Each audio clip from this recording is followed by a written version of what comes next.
everybody. I'm here with my friend Jim, who is a brand new NP working in interventional radiology. I thought it'd be a great person to bring on and talk to him about his experience in school and as a new grad and onboarding. We're going to get into some talk about procedures in and of themselves, but I think that's going to be a separate video because there's so much to cover in regards to that. So if we haven't met yet, my name is Bree. I'm an RN, NP, mentor, interview strategist, and content creator. Welcome to the channel.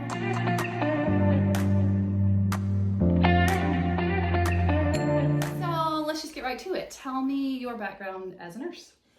So I started working in a medical ICU, and I did that for about 4 years. The last year or so, I worked in a critical care float pool, kind of floated between some trauma, medical ICU, CV ICU, and then I went to do our full-time rapid response team at the hospital. Which was an excellent job. A lot of preparation for knowing that I want to do. I don't know. Right, you got to see everything. You got to see all the different specialties, you know, and you developed such a good skill set in recognizing what people look like when they're sick and how to intervene. Yes, definitely. Yeah. So what made you decide to go back to school? Even that gets boring after a while. You find out when you're frustrated with everybody, it's maybe time to move on. Yeah. Also, this will probably answer some of your other questions, but looking at, I wanted to do something different at some point, and I couldn't see myself doing, outside of going back to critical care, I couldn't see myself really doing anything else that I thought of was somewhat tasky. And I felt like I wasn't really going to be using my critical thinking skills and the talents that I've acquired over those years. Yeah. So I felt like it was time to do something different, but I needed to kind of branch in a different direction. Yeah, that was kind of my experience too. I mean, I was kind of a job hopper, but I do remember the last time I'd been in ICU for like 6 or 7 years at this point. I thought, well, I could go to PACU, but that just sounds slow and boring. And every day, like once you have a little taste of autonomy, it's hard to want to go kind of backwards, if you will, So the next thing is just go forward. You guys decide, is that going to be clinically focused or something else? Yeah. And I did actually, I had that moment where I thought, well, maybe I'll do administration. I've always been somewhat into the leadership part. In my previous field, before I got into nursing, I did management, and then just one moment clicked one day, and I was like, no. Parenting adults sucks. Yeah. I'm very glad that I decided to stay on the clinical side of things. Yeah. I can't say I blame you for that. It's I've never really had any kind of inklings towards. I didn't even like being a charge nurse because I hated listening to people whine all the time. Like, let me just go in and take care of people and move on with my day. Yeah, I want to be responsible for me. Right. Exactly. So, how did you choose your school and your specialty? I'll be honest with you, my specialty was kind of I fell into it somewhat, but school was the right balance of cost and availability. Most of the program was online, and the cost was right. I saw a lot of people dropping 40, 50 grand on their education. 100. and I think a lot of that, if it's right for you to go back to school, also has to do with, the balance of your age, how much longer you plan on working versus how much debt you're going to acquire, and right. So is that going to balance out? And I think if I went with some higher priced places, I probably would have made it. So I was happy with the education I got, but part of the reason I made that choice was purely money. Sure. Yeah. Well, I think that's the boat that most people are in. Most of us are going back to work. We are supporting a family, and we are trying to do this and continue the growth of our funds. And having to do that when you're spending upwards of 6 figures to work for another 20 years, it gets a little dicey there. So I get it. I think that's many people's. Having said that, I do think that there are really great, I went to an Ivy League school. For me, it was the right choice for many different reasons, but I'm not saying that's for everyone. And I think that there are many, many good schools out there that offer a good value. So I always tell people, just look for a good value. Like, are they giving you the kind of education, or is this a module-based online where you click, what are you going to get out of it? And even really strong students, I think, can come out of those kind of programs and still do well. But in general, I tell people, pick a good value school, So do you feel like when you came out of school that they prepared you well enough? I think So I think you can go two ways with a program like that. I think they gave us all of the material, and they presented things well, but they gave you all the material to be successful. What it comes down to is what you want to do with it. So are you just absorbing enough information to pass a test, or are you taking that and trying to apply it to your everyday while you're at work and see how that's going to work for you in your future career? You know, what things are important to keep with you. And so I think that's really a big part of it. It's what you put into it is what you're going to get out of it. Sure. You know? And you know a lot of people. So did your school help you find clinicals? No. That was all on you. Yeah. Which is where most people are at. I think they do. I believe some people got some help from the school. But also, it was a strange time being during the whole COVID pandemic, because most of the hospitals weren't letting you do clinicals unless you actually worked there. So it was kind of stuck to who you could get to take you to where I was already anyway. Yeah. Well, I mean, you're in the right environment. You've been working there for a while. You got a lot of contacts, you know, a lot of people, so you can find, you know, kind of curate your own experience, particularly if your school's not giving you as much. So I think you did a very good job of that from all that I saw. Okay, so was it hard for you to find a job? I'd say no. You know, I started looking fairly early. I graduated in May. I'd started already looking for jobs in December, and then I started applying in end of January. You know, I think I was fairly selective, so I think there was a lot of jobs out there. There was not that many that I was really interested in. I applied for a few. I got interviews for all of them, offers, and picked the one I wanted. Yeah, he had such an easy. He's making it sound. He just like fell right into it. Like everybody's like, "Hey, come work for us. Come work for us." I'm like, God. Well, not everybody's experience is like that, but my point in this is like everybody talks about how in our region in Georgia the market's saturated. You're not going to find a job. You're not going to find a job. You had multiple job offers. I don't think it's saturated.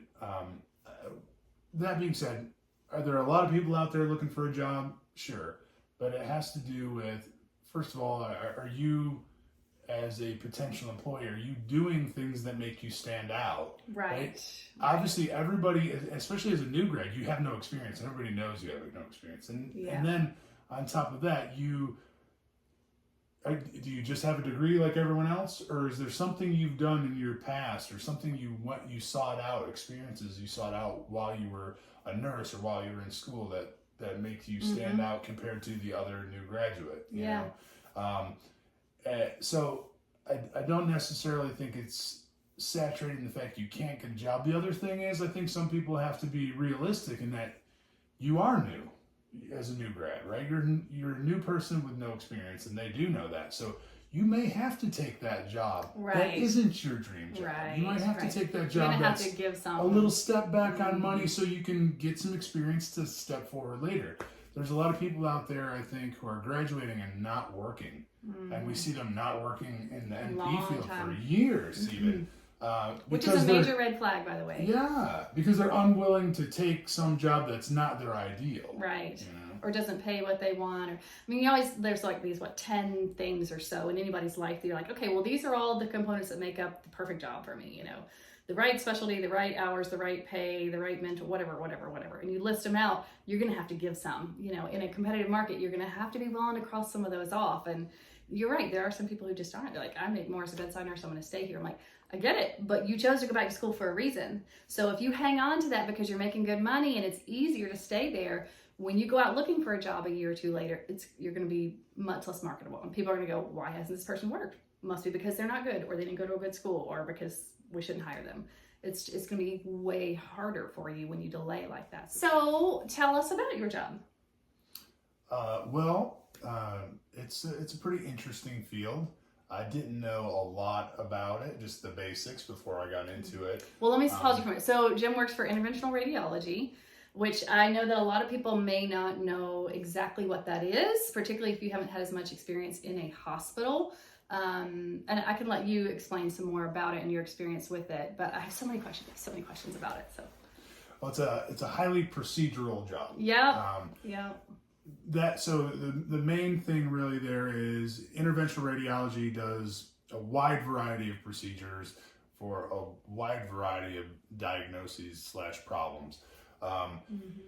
What the NP or APP's jobs really are, we do kind of the lower billing procedures, the less complicated procedures. Yeah. Sure. So the goal is these interventional radiologists, our doctors, the whole goal is to keep them moving, keep them in one procedure after the other, and so that they can be spending their time on the higher billing procedures.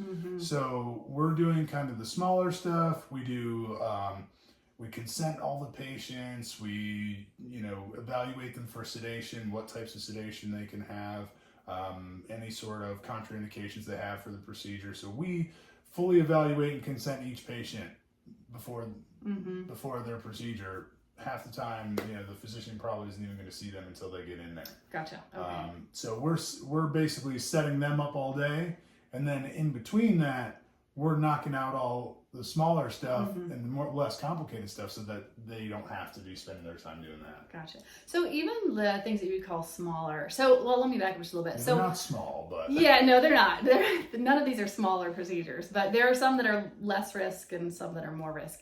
But IR in general is using a device, some type of imaging to help you either put a needle, a catheter, or wire inside a person, or chest tubes, right? And the physicians will do a little bit more types of things, but it involves putting something in the body, so there's risk with it. So one of my questions is, when you're evaluating someone, say it's something kind of routine, like a thoracentesis or a paracentesis or something like that, do you look at the case and review it and determine the appropriateness or the level of risk that patient is? Do you have to run that by your physician, or is that pretty autonomous?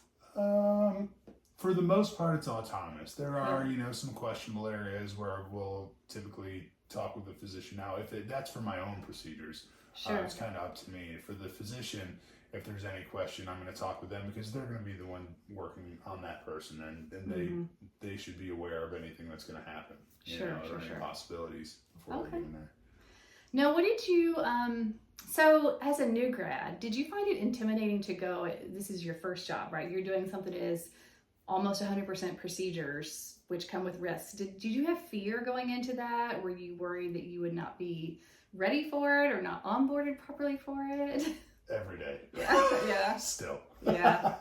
I mean, every day you're doing things, interventional radiology is somewhat of a minimally invasive surgery. It's kind of what we do every day, right? Yeah. So every day you're putting a needle in somebody, you're cutting somebody, you're doing something, and that is a little nerve-wracking. Sure. I mean, you get more comfortable doing it. I hope I never get laxed in terms of my focus, Yeah. But yeah, especially as being a new person. Sure. And they're like, hey, you need to do this on your own, and you're like, I've seen it done a few times. So have you finished your orientation phase? No, I'll still be in my now. There's a lot I do on my own now, so the majority, I'm probably about maybe 80 to 90% on my own. There's certain things that just due to privileging requirements, and you don't want to be doing them unless you've had enough experience. Sure. But we just don't see enough of the volume to really get all those things done. So likelihood is it'll probably take about 6 months to really get those last few things in. Gotcha. Just because of the frequency that we see them. Now, some of the things, so probably about 80 to 90% of the things the different types of procedures we do, I'm confident on. Okay. And so how long have you been with them?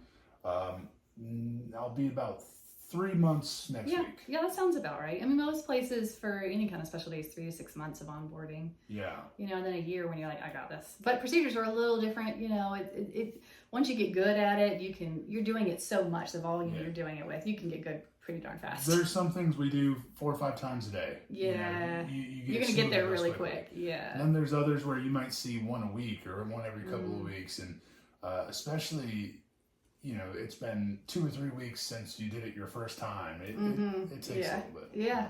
I can totally understand that. That's very cool. Okay. So what is your schedule like? It's a Monday through Friday. Sweet. Generally, we're kind of playing around with some hours a little bit, but I think as we have more staff, we're going to kind of stagger our hours a little bit.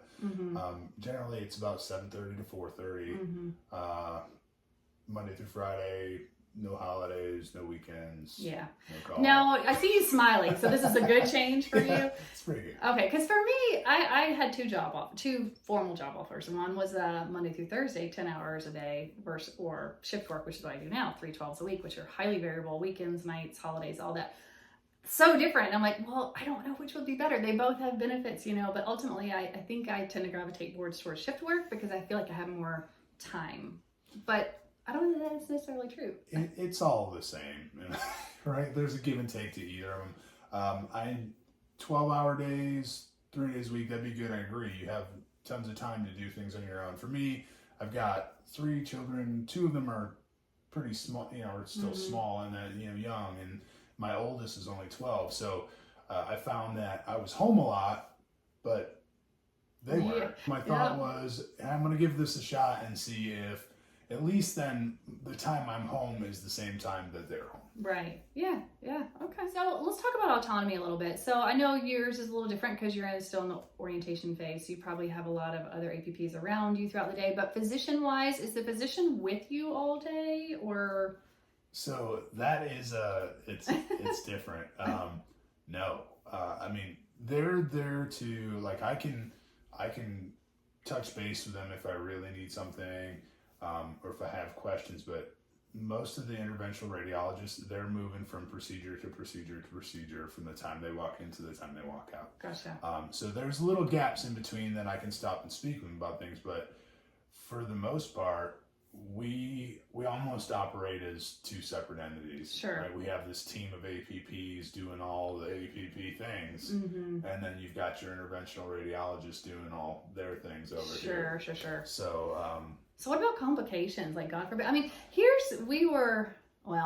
I trained under a guru who developed an ICU team who has always said, and I firmly believe this, if you haven't had a complication with the procedure, you haven't done enough procedures. It's just a matter of time. And part of our job is assessing risk. I know that when I was a bedside nurse, I totally underestimated the risk that these procedures pose to patients. So I would often try and be an advocate for my patient. Like, oh, this patient needs this, they need this. And I'd push the provider to do it, not fully appreciating the nuances that go into assessing whether or not this procedure, which, yes, can make them better, might potentially make them much, much worse. And assessing that was a little bit of something I underestimated. And when we do these things to people, they all carry risk, some more than others. And I have to weigh that. That's always a big burden on my mind when I'm doing something to someone that am I going to cause catastrophic injury being the worst case scenario? But there are stages of complications that can happen, and they will happen when you do a certain number of them because it's just part of it. It's a percentage of the risk that you take with that. And I know we kind of all live in fear of that, but in some ways we shouldn't because it's going to happen. So how do you feel if you ran into a complication, your physician would be there to support you? Oh, definitely. Yeah. Our interventional radiologists, they would definitely come out of, if there was something going on, they would be there. Gotcha. Within if they had to scrub out of a procedure or do whatever, if there was something really, important happening, they would be there. But also, some of that complication, a lot of those, if it's that dire of a situation, we're probably going to be calling the rapid response team and the critical having care other people team. to come and help. Yeah, because managing that complication past some basic interventions is really not what anyone. It's not their wheelhouse. Not when anyone in that area that makes is sense. there for. That's a good. I've not really thought about that before. And it's something that I really tried to get my brain around when I first started there was I'm used to managing those situations. Yeah. But no one else around me is, and so just because I'm comfortable doesn't mean that I keep that there or avoid getting that extra help. So sure. I try to be very conscious of if we see something like that, I'm going to be the first person to call for help, even if it is something I could probably manage on my own. No, I get what you're saying, though, because the nurses that work around you, all the other staff that work around you may not have the right equipment, may not have the right knowledge base, may not have the skills to do what needs to be done quickly. So I can appreciate that, certainly. Do you feel like you're going to miss more, I want to say, like, you do have direct patient interaction. Do you feel like you're going to miss a different type of interaction with patients that's more about like diagnosing and... So that is, if there's a downfall to doing what I do now, it's, there's really, people come in with a diagnosis, right? Mm-hmm. And someone's ordered a procedure for that. Right. You do a little background work on them to make sure that everything is appropriate. But in general, I'm not running through differentials. Yeah. You know, I'm not formulating a diagnosis on these patients. So that's something I enjoy doing, and it is a part of, you know, that I miss, is having that clinical aspect to it. Yeah.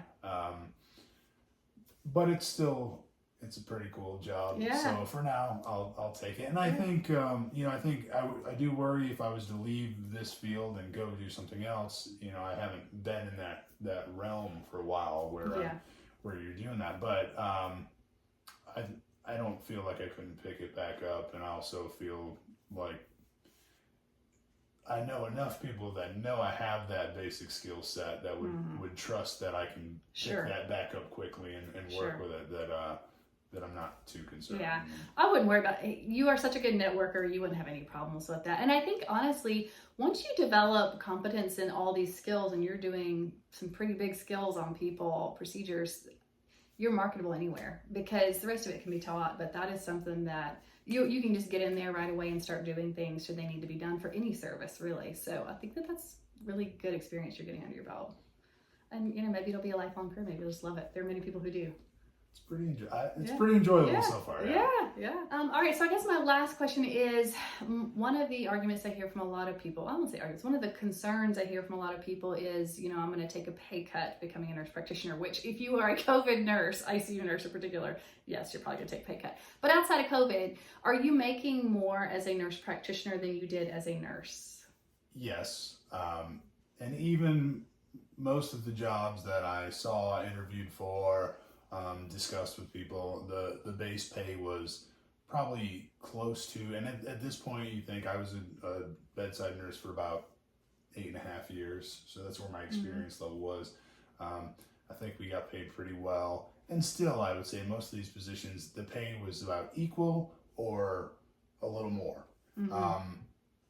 Are you going to make, you know, are you going to make what you can make when you can work overtime and all that? No, especially if you're in a salary job, or like my job now in this position, I work 5 days a week. So there's really not a lot of time to pick up extra. Sure. So I understand that, but even then, I probably make now what I would have to work 55 hours a week. Yeah. 6 months ago. Right. So apples to apples, it's not the same. And so when you look at where you cap out too, right? You may start around there, and you may not be able to make as much money right now because you can't work all the overtime and do all that stuff that you can as a bedside nurse. But in the long run, your pay is going to cap out. You also never know when that overtime is going to dry out. Right, that's true. Right? That's true. So it's not guaranteed money. COVID's not going to last forever, right? Travel nursing has died down a little bit already. So you're going to cap out at what you make as a nurse, way lower than what you can cap out as an NP. Yeah, now, if you're going back to school at 65 to be an NP, you might not realize that potential. But the earlier you go, the more that potential is there. Yeah, I would agree with that. And mine, I've noticed that as well. I mean, I tripled my salary, but I also was going from working basically part-time as a float pool nurse, making a pretty decent salary at a lot of years, to working full-time. So would have been about double if you look at hours to hours. But this was also pre-COVID. So again, those numbers are a little bit different, but people were telling me then at that point in time, it wasn't going to be that much of a pay raise, but it really was. It really was. And it's grown over time. It really has. Okay, well, that's all the questions I have for you about your experience. Tune in for the next video where we talk about all things procedure, because he's got all the tips for you.